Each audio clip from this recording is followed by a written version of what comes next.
Hey everybody, my name is Marcus, and in this video I'm going to show you a simple way how you can share a screen with the sound on Skype. So let's start.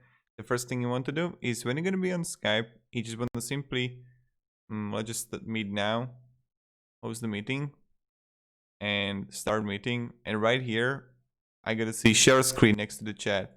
Let's click on it. And right here, I gotta see like whatever I want to share.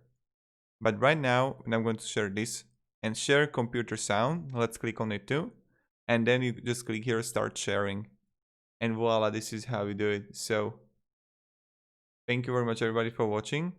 If you have any questions, guys, ask me down in comments. I'll really happy to help you, and have a great day and goodbye. See ya.